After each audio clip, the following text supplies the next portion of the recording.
zanin a rom bung ria chang som thum pakhat kan zir howa he pathian thu hi ro pui ema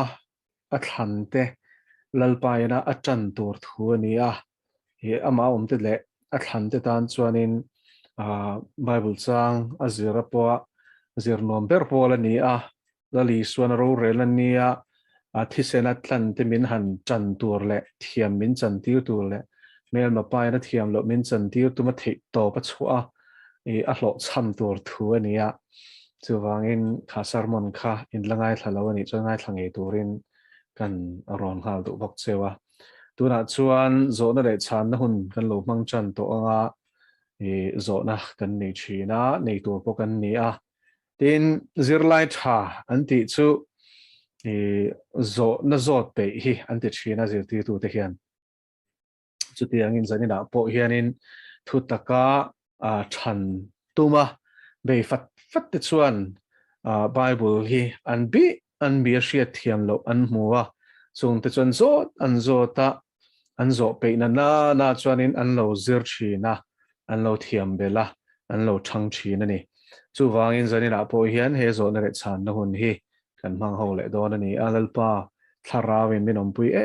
hle a zanina po sharing te kharo pui zia chu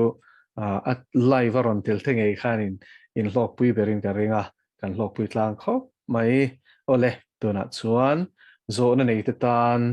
hun ka honge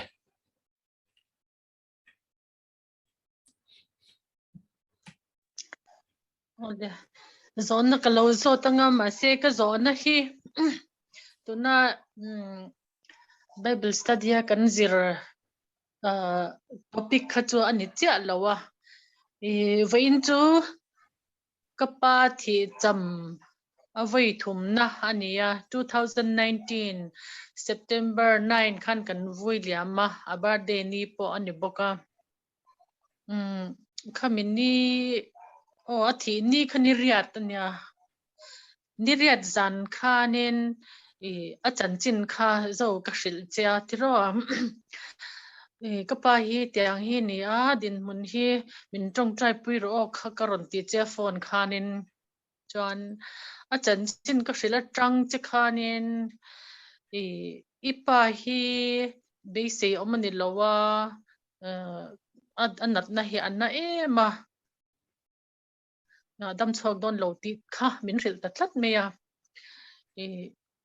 dam chok don lo tia khanin a tharau hi i thla phalem i thla phalle phal lo thu te po ani boka ila ti zel ta a tharau kha kala thla phal lo lu tuk chungin khatiang anga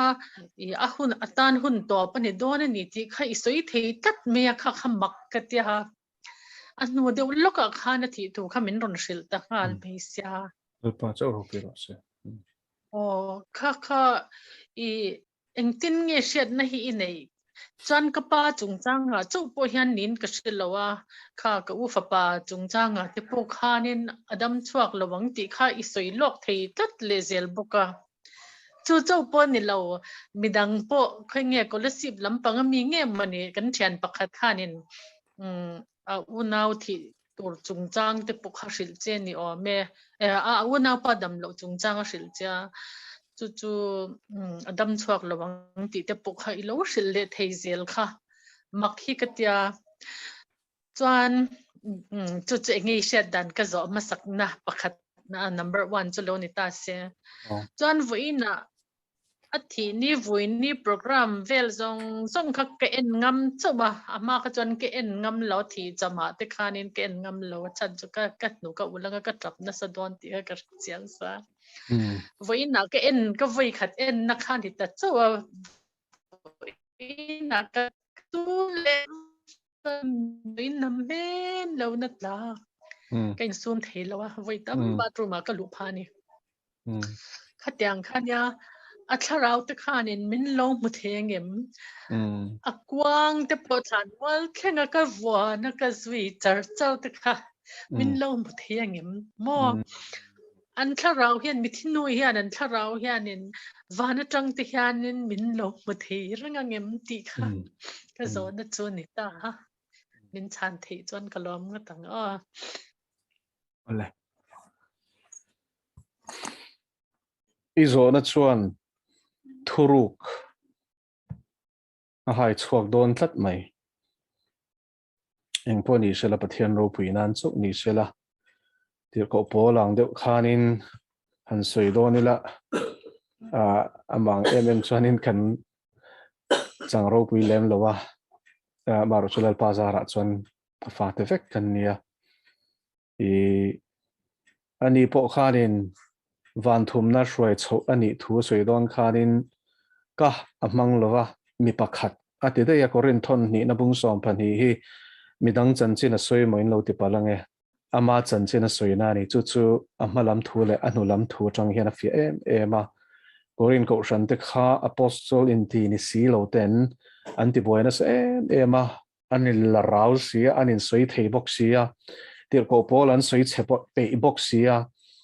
chu wangin an rin na ta an bolo nan chau khanin an ni nan in soi thea changsang anin ti ni chuanin e nge tharau khovel pana fantir te po kha mi angin tong tai la ti nge nge ni pe chuan chu wain zanina he thu ka soi don hian i chapona chete ma un lova chapona tur ka nei lo shim shima khongai na wanga chandam khongai na wanga chandam mek khongai na wanga la chandam tur ka nei ti hi ka chiang ani ti kha kan soi ma sa du ni korin thon khat na bung li chang khata hian engting nge e kapa kha thidon ti ishe thei iti kha achan na chu korin thon khat bung li chang khat hi karil ro lal pana ronda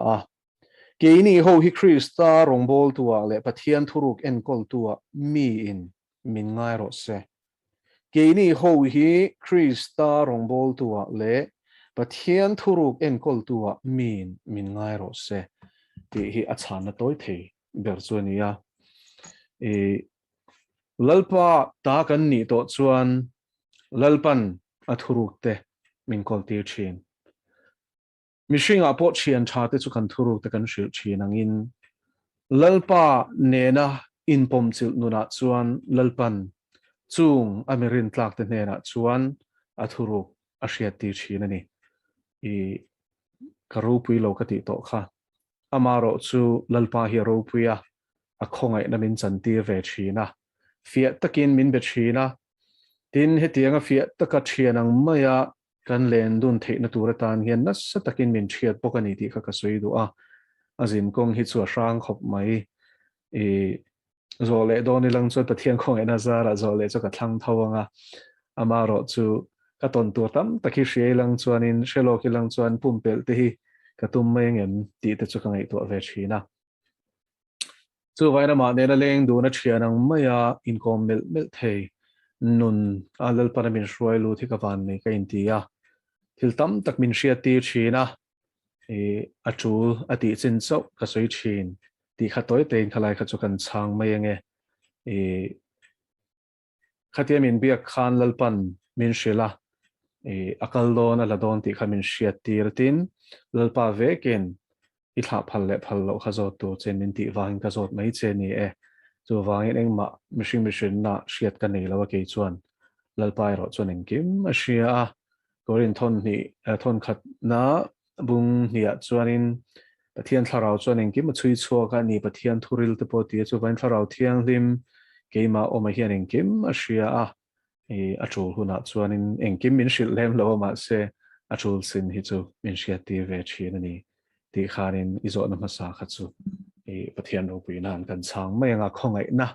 ka chan ani chu ti chuan pani na chuanin kapa khanin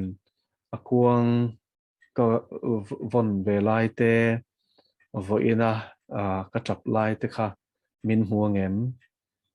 la li suan mu che tin ka thlang du che khalai kha chu la li suan mu che ipatik tak vana min mu che imit tui zong khalal pan ala shuhul don alo so an hele ya khwalzin na ramania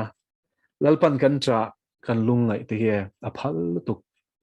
chu aphal mai po ni lovin lazara kha athia kha chung kuanen khan la li su kha anin nai hle ani ti hi chanchin tha pali te hian men shila ta sia swalo chono lukazia ka tele zohana chon fia takin helai thu hi ainzia ka an ziak te vek booking ka shia ma se helai ta kichu confident takin ka soi thei lawa eng po ni sela Bethany khua a lazarate una marthi le marikha farnoten nia marthi kha au paperania te chuan an chung kwa khanin lalpa khathling fowa zirti te nen khanin anin mai ma chu wangin Zawhna bung som pakhata lazara kai tho don chum te po khan mari le marthi nen anin biak dan te a khanin anin nai zia chu ashiata ti chuan lali so point lazara asuna atap bible chang toy ber chu isu atap ti hi ni lalpa chu fakiram ro se chu wangin hebrai bung lia kan chak lo na te thiam lo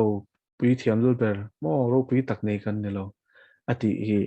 aril lutuk mishing te lung ngai na te kanin suna kan tra na te hi lalpa hian adiriam reng lo chak lo na a angai lo lalpa chu fakiram ro se chu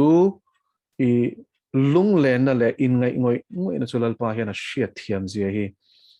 helai changa hian lali swam machine na chiang takin kan hmu kan machine na aron trom zia po kan hmu ni chu vain thu puana khanin an mita ta mi tui zong zong ala shu hulanga tia chu ipa vanami ne na I thlen huna chuanin ala hul veang hele a hi chuanin lalpan a thlamwanang che kan lungai na hian lalpan in thlamwan the ni kan chaklo na hria a ang chung kan tluk lu hian a chak sia hi lalpan a ron tilang thina a fa te min thlamwan thina ni chu wangin I tra chhuat chuan tap por ro ma si lung len na khan lalpa ngai tir che sela ka du khop mai tam tak chuanin lusun na hi pathian la ka hel nan te hlat nan te hian an mang lau thin hi poi ka tia chu tiang chu ni chu ka ring mi lawa amaro chu helusun na hi van ram ngai tir tu che lo ni ro se khen chak tir tu che ni ro se ti kha ka sei thei tok ni ro se ole klome van ram min ngai tir tu chu ni ngei me ma se heta lia ka fa te mo ka mi ngai te an lom ve tho bok se ka boi pui ngai ngoi te chuanin le lama chuanin van ram chu kan ngai te meu mai ma se le kan mo phur na te la hlen zo hi kan du buk sia mo chu min la pot tu chu khani that me ni chu ole min Chhanna wangin ka lo me ole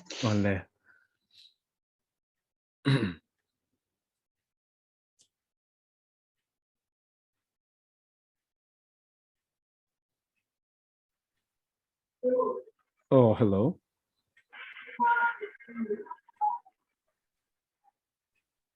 I ofialo no pue hello I ofialo tlat Ngồi đỡ tôi nói con mình sẽ thêm ofia to lu te ke cái speaker hi ka off ngay thế china tôi nói begin zona run zona khata khanin ke poi hanin ka zo du che chumo mana ka pa athi khanin athi don khanin diki soy angkhanin vantir ko te hianin kapa hi lam tur hianin an local hi an han nai to lutuk ti khanin kan chung hianin min prepare ni keipo khan min prepare amara chukhatya tha thei na kha ahar sa ema ka abikin kanu tan khanin kha kan shat lo khanin kanau sanga tuna chunlel pane na chol to boka le kanau ber baby bo khan sheum khan ti ema kami testimony hi ka thyan te zinga hianin ring tu te kan pastor te ne na te po hianin ka share chuta chunin ka thyan nu pakhat ne na first generation believer anya khanin hetianga ka share khanin ani zwali hetiang hianin khoya nge ni bible a hianin nghe ni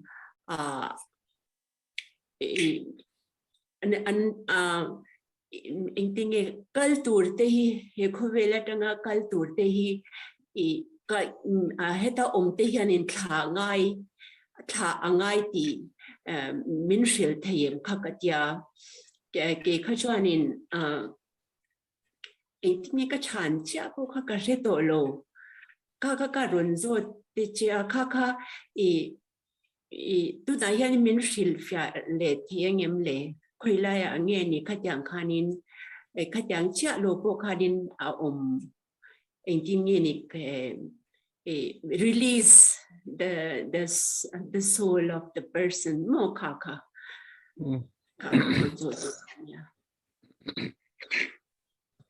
ale an hriat tur chu Pathian Thutak hianin explicit le implicit truths a omani ti khalo hria ila sapthong karon banga min ngai da mula ka soifia don thowa explicit ti chu chiang bang soifia ngai mi lo amaro chu implicit ti chu Pathian thu tang hian Pathian mi zia hi a hriat theya engang mi nge ani a hriat theya chu aim puan na ni reng boka ma poina atia thu ani thu soya Bible pumpu hi kan Pathian real rule mi zia tarlan nani chu wai angia langa la li suan ke chu kong le ke hi kong le thu tak le nun na kan ti hi chu soifia po ngai lawa eng kong nge van ram thlen theina kong ania eng thu tak nge thu tak pakhat chom ama ni ten nun nani nun na chu kan hria kong sang sang na soi the ma se I suwa hin nun na shilfia na chadera ni ti na ni chu in nun na zia chu la li suwa hi ni chuan chung chu hetia soifia ngai lo chiang sa anita maro chu khongai tu za ngai na khat Pathian ani na hi kong sang sang kan huwa chu ta chuanin engwangin nge ni khami chum khanin tuna kanu u ania tuna ron Zawhna ron zo tu kha ni kan chung kwa Pathian ina kapu alak don khanin min buat saya vante ko te hi athi ma kumli a khanin lalpan min mu ti to hlatakan la oma patni annia azat le an hlatan te po min mu ti ra alak don haya khachuan kan bedroom a hian an ding to a tu khat ka tho kha an em maya akala nai to ni mo katiril ru maya ma se chung kwa kha kan lain pe lo em awang le Pathian ina ti tur min ti lem lo chuanin khang va soi vak vak kha thil tul berani lova ti chuan zan khat chu kanu te u naw panga an kim chapta an kopui te po khan kim em o khami zan khan ka chiang chia ta lo in kop man kim mei the chuan an kim dam te kha chuan kim ani tak chu khami zan khan in lalpan ni an thla phalem ti kha zo tro mitita chuan ka zo ta hamak lut to khami zan khan tharau thiang limin thla phal lo an omani ti khamin hriat ti ta tlat me ni chu lai taka chuan helai thla phal ti lai hi Pathian chu engkim chunga thu top nei tu ani mi nun na lak hun le lak nge khang zong zong a po khan thu top nei tu chu lalpa ni la li suan kan nun nei pe thei kan ni la le thei kan ni ti tro chu thu chu tu ne na ta Pathian ne na ta ka mu ni ti so Pathian in nun na lak hun le khami kha engki ma hianin thu to pa ne ya tin tir ko po la te pon an kal hun tur kha an shelok tlat me ni te ba the thon ni bung li hingun takin lo zero lu tu la hianin ke chu le buakin kom mek to mo in translate na cha chu ka len to rin na chu ka vuana tia chuan tir ko po la khanin khowera chhuat san hun kha an hnai to ni ti kha inting a hriat kan ti chuanin lalpana hriat ti tin kapu po kha lalpana hriat ti tak maya in lenga piang mai kha he ka kal to dona mang thau o atia achibai zela amu to lo tak in ti in ain pe em lalpan min la to don min hriat ti to ati mia mai ni chu vain lalpa chu ro pui sela khatiang taka an kal huna hnai to ni ti lalpana hril chiana kha an tamangem o te chu khatia wan lam ni lovin ti chuan นี่lalpan amak po siya tira afate po tha turin atia moi takin mo tu ma enge real ru hel lovin lalpan thilti aduani ti kha kan chung ko chungchang bi kan wangin khami chungchang cho ka soidu a chu akhongai na wangani chu kan soidu ania chu wangin lalpan kha khongai na khamin pe a min chan tira chuanin mak mei chu kapute po khay non soi tela ka soi du chu alak tur tu khalal pan min shia tir let ani chiang min shia tira chuanin anun na chel tura ka han dil don po khanin arem ti lo ti hi min shia tir tol me ni chulal pan kala don khate top maya chu wangin anin pe the nan khanin buat sero khamin ti zo ka chuan engting ka tiang ka tia shil khangai talhom ta ka shil dan chunia amoy nai berle a sensitive ber chu ni lo mai thea engpo ni selangin lalpan kan chung kwa hi min mangai na ni mai khalai kha chu bible chu ta chon chu ti chuan in ziak vati turam lo ma se khongai na le za ngai na khat pathian hian kan chung kwa kha a khongai a min buat soya kan tha fel fik kha a nga kani chu enge kan phu wang ani lova a khongai na le ama that na le aza ngai na wang ani e ti kha ka chan na ne ro se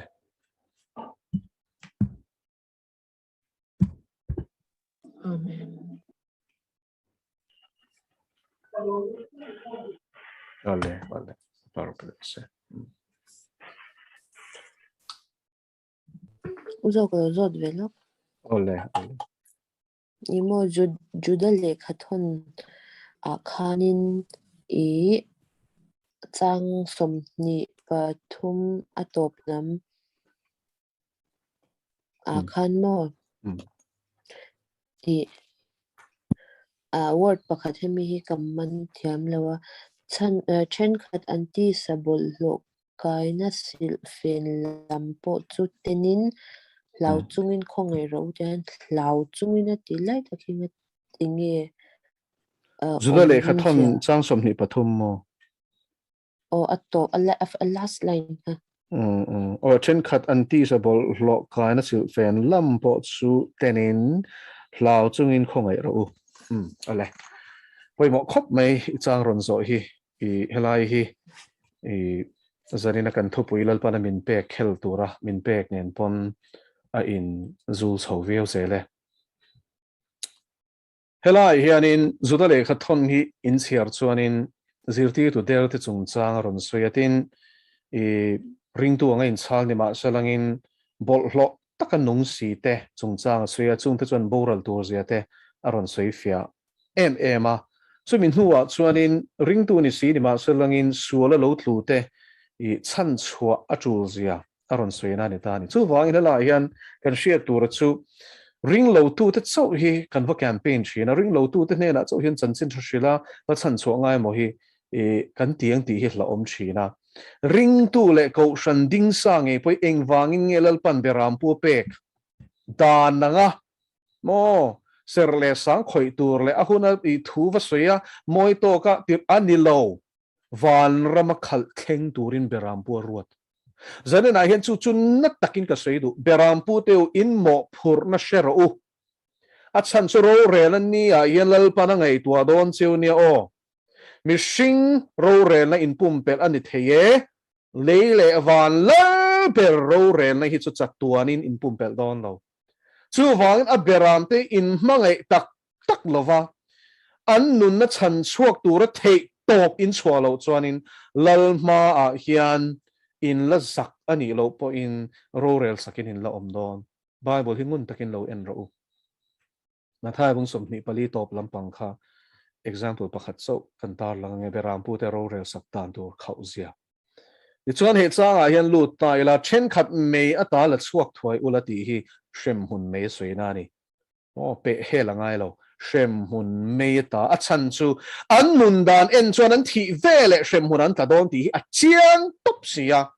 an tlak lo na turin vau khan na peroti ni tun laya seta nei na mo beram pu te a vau zam na chu beram te sual na isoi te chuan ko shan in khom du to nang zanin a hian ka soi non le du ka soi china ka soi non le du Bible study a hian lalpan soi ro min ti athu tak hi chu tu ma za pa le hlau nei lawin ka soi zel don hlau pakhat ka nei za le athu ngai chan pakhat chak ka nei kalalpa Iswa Krista chak zanin a hian chu beram pu te ina kan ni lo chuanin a hla om non nia o a chan chuan dik lo nan murreng an soi ngam lo sual hi kan soi ngam to lo pulpit lang atanga soya chuan za thak te kan ti enge za thak zok aru ka lalpa mit mo thilten om takti reng khangenga za thaka chu za thak soya chu alem lutuk khatiang pulpit atangin soi lo tur ti hi ka sha thiam ve lo ke chu pulpit atang chuan thutak kan soi tur ani lomi lalpana Israel fa alaka uire thin te azil hau dan hi tongkam hi zol nei te bu hi chiar ta che u adim hleinem no che zuar te ti sin mi khur te ti sin o hliba mo ti te an ming te pho saka chu wangin lalpa hian lalpa thu chu thu takani zarena hian lalpa thu tak soingam lo chu bang mai ro se na dang zong mai ro se izon na dang zong mai ro se lalpa thu kan soi don ni chon a thu ngin kan soi tur ni min e lo ni chon min e lo mai ro se a e lo lovin a se lalpa thu hi chu pol dal tur ani lawani then khat me ta la chuak thoi u lati thuai ati hi aman mo thlak zia an nun dan an thil ti dan reng enin shem hunan panani ti shereng chunga ingoi san ani chuan an thisen mo i phur don ti na ni chu wangin shil ro vau khan na pero Ezekiel kan zirna chung chu chip chiarin kan soi to a in lo zong ve don nia chandam roti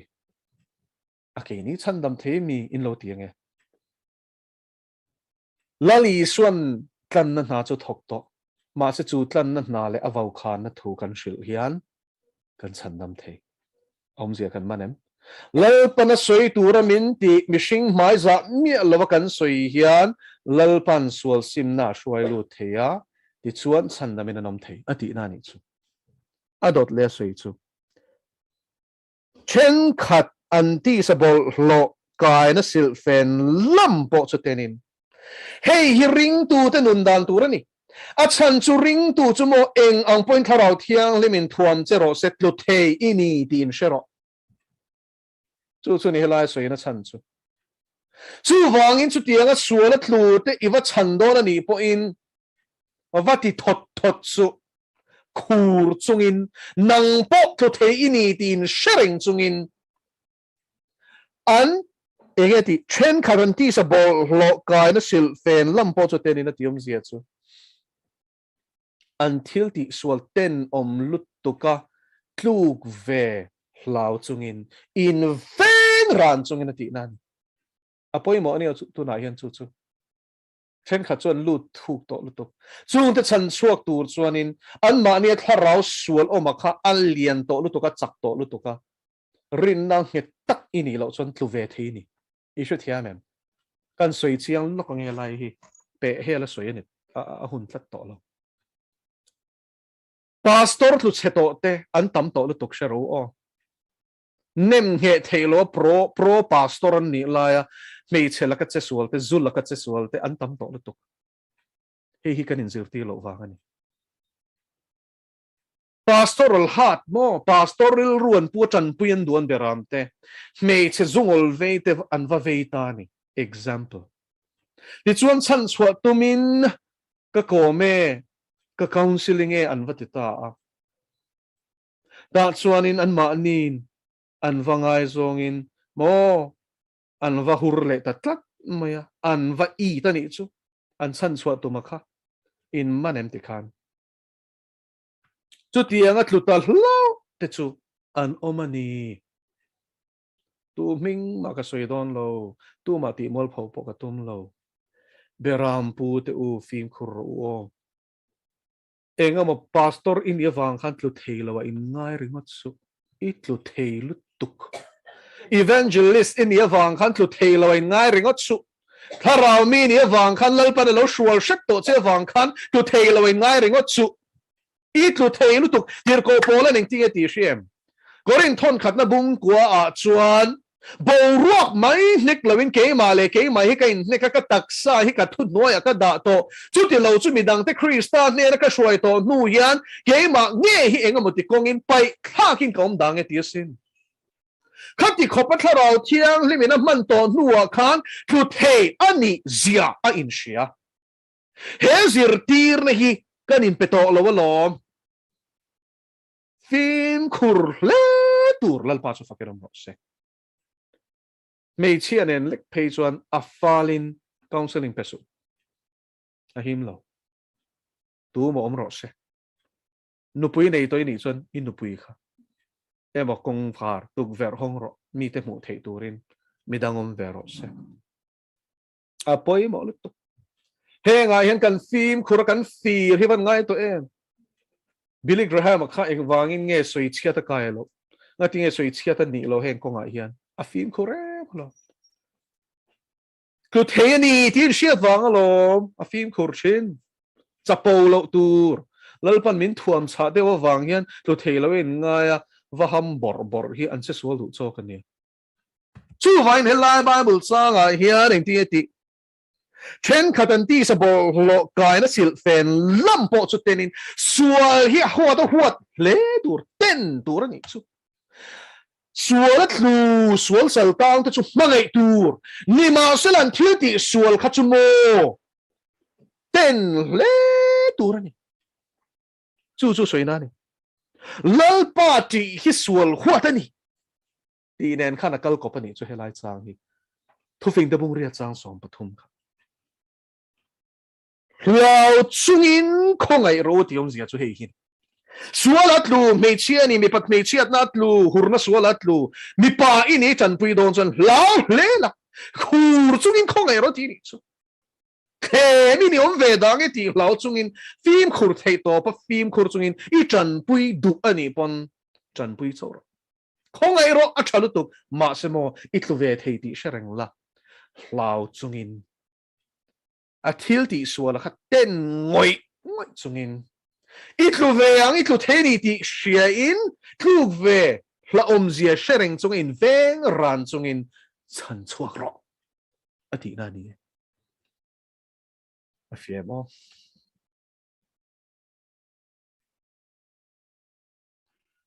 Anh chặt xem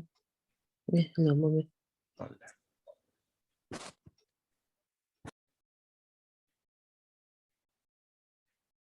zo na lo mem puzo ka lo zot le lo ka mo korin thon khat bung li chang som ni pathian ram chu thuwa a lova til ti theina zo ka ni ti hi mo KJV ya kha chuanin thuwa ti ka in wa ta tia chuan pathian ram ti ka the kingdom atibokta the Gideon's International Bible khan the kingdom of Lord is not about a talk atileta chu helai korin thon khat bung li chang som ni min lo silfia theyang em le ti kha min lo silfia de la kan ti de ole Pathian lal ram chu kingdom of God atia adik cheni pathian ram ti hian in wange kan BSI Bible le tu te hian anda hi ka thiam chi alawa agrik tonga po Basilea chu kingdom ania lal ram ti le len mei tur ni mezo tonga chuan eng po ni sela khala khanin kan lut boy lowanga amaro chu pathian ram ati reng hian lal ram ti in chiarula aswalo adikani agrik tonga tangin te chuan helai hian pathian lal ram chu thuwa talk ati khadik chiani word tia khanin pathian thu thil ti theina soi lova thu mai soi ve mai chu Timothy thon ni bung thum nen khanin chiar kop le chi turani enge Timothy thon ni bung thuma chuan in ziak le lo enang o helai hi I lo keu ta la zo tu khana dik takin tin midang point na thei chuan Timothy he na tir ko pola le khathon pani na bung thum kan en chuanin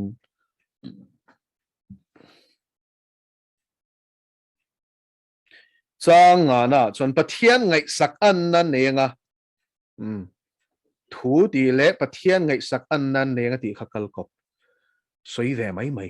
Pathian thu soi ve zut thei mo ti ve shut thei ril ve mel lutuk ti a chuan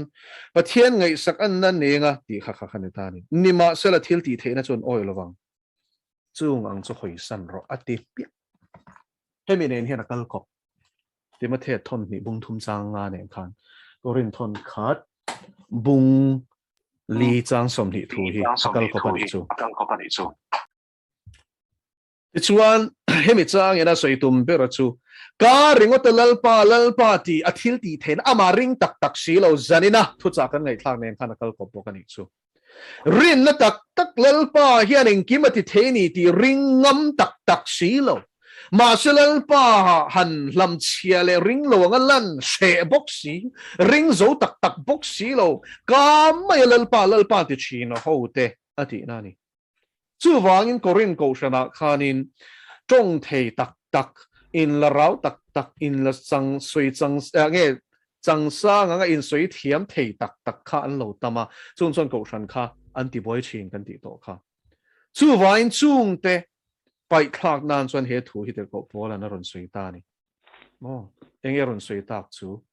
Pathian lal ram kingdom of God hi tong mai rin na tak le Pathian ne na in som na tharau thiang le me na kan nu na ron kal tlang na tak om si lo chu in siang chu tiang ti le chu tiang thu soi chuan in nun hi a chom mi lo ngai thama ulan thu soi kha a chom lo ma selal pa na kal tlang thei a so ke to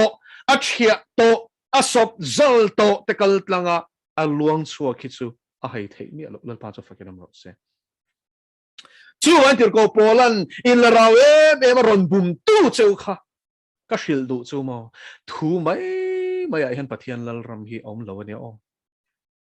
a thil ti the na khan mani ani le luang chua kem lal pa tharau thial lim kal tlang Pathian she thi dik takan ni chuanin a luang chuak tur ni korin mi teu shero u ati nani ko shan ho te kha khang ho fia tura azil hau na tong community hi kan she tangai chu tiam pokin tun hun nga po speaker in tian tam thu sei theian tam ni ma selal pa tharau thiang lim hi an mani kal tlang ina in puang em ti hi kan en tura chu ni lal pa chu fakenom ro se Pathian nung nen anin zoma an ring tak ani chuan a luang chuak tur ani thing a ra a hriat ati a that na chuan a ra thalo a chiat na chuan in zong ma la rai modon chuan an ra in hremeya welpana thu kan sui tak te kan zatan man sop se